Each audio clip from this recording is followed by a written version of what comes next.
in the Seagram's block of Oshawa, Ontario. I'm an idol. Don't be scared, homie. Come on. Okay, first of all, the world is smiling at you.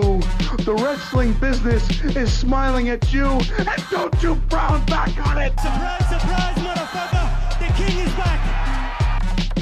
The man, the hour. The man with the power. Too sweet to be sour. Dylan Bowker. On this episode of Bouts Talking Bouts, I'm talking to highly touted mixed martial arts prospect Shinju Auclair. Big fight coming up at Rizin Fighting World Grand Prix final round against Chelsea LaGrasse. How's it going, Shinju? It's going good. How are you? I'm doing just dandy. I thought your efforts in mixed martial arts were kind of cool, though, just how you got involved in it initially. It seemed like you were drawn to karate when you were younger, sort of, fell out of it a bit, went into ballet, but then kind of got into boxing there. So it kind of seems like you were like unwittingly preparing yourself for MMA the whole time there, eh? Yeah. I had no idea what it was all going to lead to. I was doing karate when I was younger. I found some extra time while I was in college to start boxing, and then I started getting into jiu-jitsu, and then, it all came together. Yeah, and I thought the boxing gym story was kind of cool. You were saying it was, like, kind of tucked away behind, like, this deer processing place. It was, like, in the meat shop owner's garage. I love that about some of those gyms, though, like, the tucked away, you got to sort of look for it, kind of a vibe to it. I think that has a lot of character to it. I've been to a couple places like that, too. Yeah, it was totally weird how I ended up there. I saw some guys just boxing at the student gym at the college I was going to, and I asked him if I could get in and work with them a little bit. I had no idea really what I was doing, and then the guys took me in. They were super cool, and a couple of them sometimes go out to that deer processing place, and then so they took me up there a couple of times, and I started training there. Yeah, I know, it's a cool story too, and I mean, you're getting, like I said, a lot of praise. I mean, Slow Combat Prospect of the Month earlier in the year. I thought that was cool, but a lot of the people you've been training with, like you've had an association with Scorpion Fighting System in the past. It seems like you're, with El Nino Training Center now a little bit, at least putting in work with certain fighters like Leslie Smith and Carrie Ann Taylor Melendez. So how has the training been going on leading into this fight? Man, it's been awesome. This camp has gone so well. I was definitely nervous about switching camps, but it couldn't have gone better. Yeah, no, it's always good to switch it up for sure. But I wanted to talk about this fight too, because the fight with Chelsea LaGrasse is technically a rematch, and I mean, it's technically a loss on your record, but kind of unfortunate circumstances. There was some, commission-based thing if amateurs aren't allowed to, toss out head kicks, so there was a disqualification the first time around. So is this really a rematch, or is it like you guys essentially get the first time to, actually fight it out all the way through? Right. I mean, I do think with the way the Ohio amateur rules were set up, that it was hard to, really get in there and put on a real scrap. So this time around, it'll kind of be our first real go at it. But I mean, it's definitely a rematch. We have met each other before, and she knows kind of my style, and I know hers. So in that sense, it's definitely a rematch. Okay, cool. So there was like enough of like a period of time in there where you could like get a rhythm and sort of, see where she was coming from as a fighter. Yeah. Mm-hmm. No, that's interesting. I think that's cool. But leading into this fight here, it seems like you're pretty big on the Michigan scene. It seems like you fight a lot of fighters there. I saw Tapology had you as the number 4 there. I believe Sheena Starr was part of that scene as well. So how's that been being, affiliated with that Michigan fight scene for the last little while? It's crazy. I went out there just for school, and I didn't think that's what I was going to end up doing, but I went out there. I'm originally from San Francisco. I never really had much of an intention to stay in Michigan once I was finished with school, but I ended up staying out there for a little bit and came back here. I don't think too much of it. I don't think it would have made too much of a difference to me if I was here or there. Definitely being there, not knowing a lot of people, and not having, family and stuff around there wasn't a lot of distractions, so I was definitely able to focus, which was a good way to get started, but I'm happy to be home now. Yeah, but it seemed like you were having a bit of a difficulty leaving Japan there. You're just like, I'm forcing a smile. I'm not ready to go back to Michigan. Seems like there's been it seems like there's a bit of a background with you being in Japan, though. I believe I saw an interview where you were saying you'd gone there for quite a number of summers all throughout your childhood and into your early teens, even with your mom there. So, I mean, you're not altogether unfamiliar with going to Japan there, clearly. No, I love going to Japan, and I think that I was able to spend a month out there before my last fight in July, and just being out there kind of and seeing how some of the Japanese fighters were training and preparing, it kind of re-energized me. It's quite different from how trainers out here train. I would say their martial arts is a little bit more pure, and their fighters are very focused and committed to technique, whereas you kind of get like a little bit of a different mentality when you step into a gym in the States here. So I really liked having that change of scenery for a little bit, re-energized me. I loved being there, and I'd love to spend some time there again at some point in the future.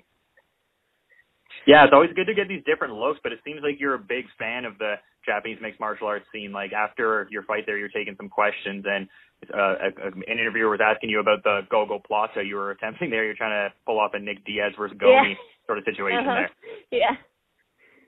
No, that's cool, though. So I think you're a big fan of the culture in Japan and, like, just the fight scene over there and everything, so it must be really cool to be a part of all of it, eh?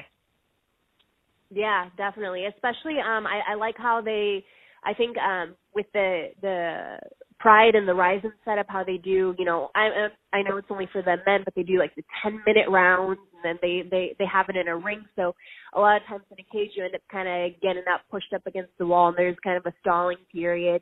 But how aggressive the referees are in Japan to push for the action, and then the yellow cards that they used to use in Pride, I think that really pushes fighters to show more than just technique, and it shows you have to have heart, you know, to fight out there.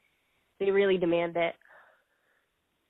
Yeah, and I mean, the fact that it's a New Year's Eve card too, I mean, that's been such a tradition in Japan for so many years now. I mean, what's that like from, you know, going from like watching it, you know, from a fan perspective to now being part of a card that has names like Takanori Gomi, Mirko Krokop, TK Kasaka? Right. It's absolutely insane. It feels almost surreal. I feel like I have no idea what I'm doing, and I'm just kind of faking it as I go. And I mean, it's such a huge honor, but I did not expect any of this. This was never my intention. I just really loved it, and I found a little bit of success in Michigan as an amateur, and that kind of blew up into something more than I ever could have imagined. Yeah, I mean, like, the fight you had there, I thought it was cool that you kind of came into the fight against Sheena, and it wasn't a daunting sort of thing when you saw the crowd. You were talking about how energized you got, and you actually ran a little too fast. I love it. I have so much fun. Yeah, no, and, like, just the pace you've been putting all throughout 2017. I mean, you had your debut fight earlier on in the year, and now you're going to be entering your fifth bout. So just quite a rhythm going on too. Do you feel that heading into this fight? Is there a certain amount of, like, you're getting like a setting a pace, like a rhythm heading into this sort of thing? Yeah, I mean, if anything, I've been told to calm down. But to me, it doesn't seem like I'm doing too much. But, I mean, I speak with people, and they go, oh, my God, you're fighting for, like, the fifth time this year. And to me, I mean, I feel like I could have, you know, fought a couple more times. But, yeah, that's the biggest thing as far as rhythm goes, is going into this camp is where we're gonna try to slow things down, because even within the fights, I think the pace that I put on, if I just calm down and toned it back a little bit, I can work a little bit more on timing and maybe show some not put on such I don't know what's a better word, but not put on such ugly fights. Maybe be a little bit more technical and precise. So has that been one of the big parts of this camp then? Maybe like honing the mental game a little more in as far as like economy of emotion, I guess, like knowing when to put that energy out there sort of thing? Yeah, I hear the bell go off, and then from like start to finish, there isn't really any of a build-up. It's kind of, I try to go 100 from the very beginning. Hopefully, I've been working on trying to tone that down, but who knows, when that bell goes off, I kind of forget everything. No, it's cool. And yeah, you definitely don't have one fighting style that you bring to the table. I also think it's cool that you have the ballet background there, because there's definitely an athleticism to that. And from what I hear from your trainers, there's a lot of dexterity in your kicks and stuff like that. So has your kicking game, improved as well? Because, I mean, definitely have seen that in some of your fights before. Yeah, that's such a huge thing, because going into it, I kind of relied on, my flexibility from my ballet, and then also just, what I knew from karate. And now I'm going into a camp where it's very heavily Muay Thai based. So I'm having to switch up technique and finding more of that Muay Thai rhythm.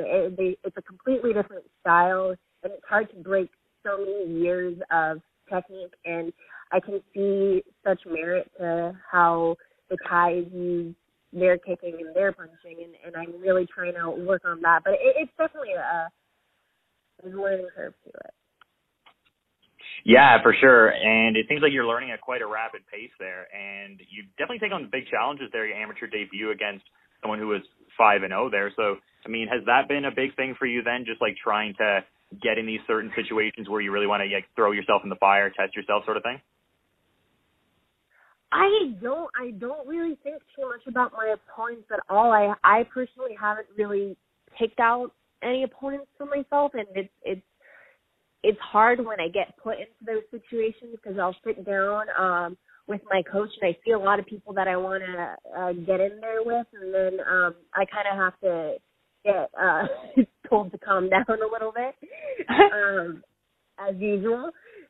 So yeah, I've never really been the one to sit around and pick or think about my opponents too much. I kind of am given somebody, and then I hardly even think about my opponent until maybe a week or two before. I'm mostly focused on just having fun and training. I feel like if I trained just for that specific opponent, that's all my training is going to be. Whereas I have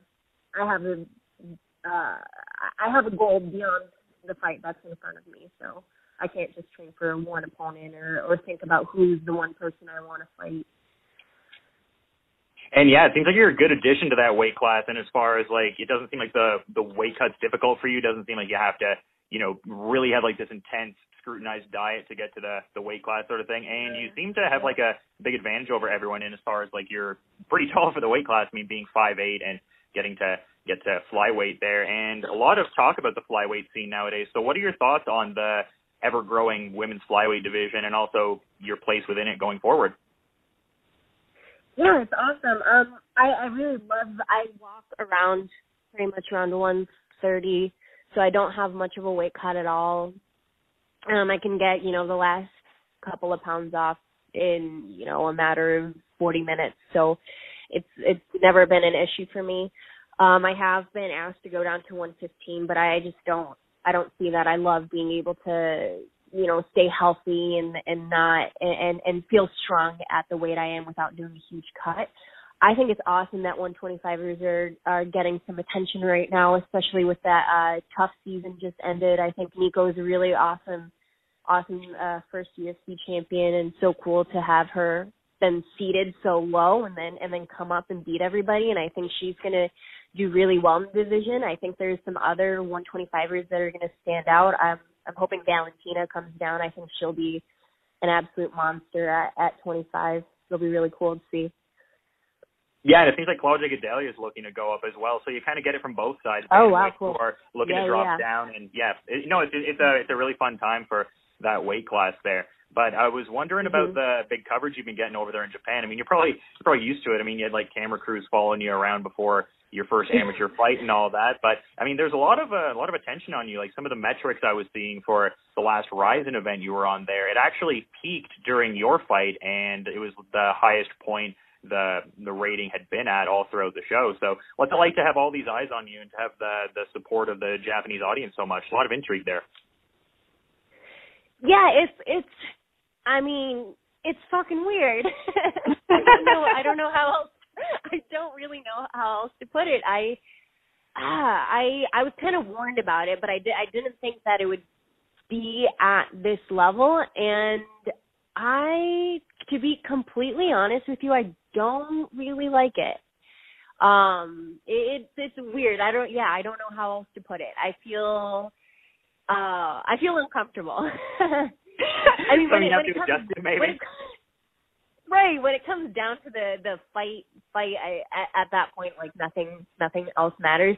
But leading up to it, it's weird, and you know, I'm not like the most PC person, so I'm having to filter myself a lot, and I can't post whatever I want on social media anymore because people are watching, and yeah, it's weird.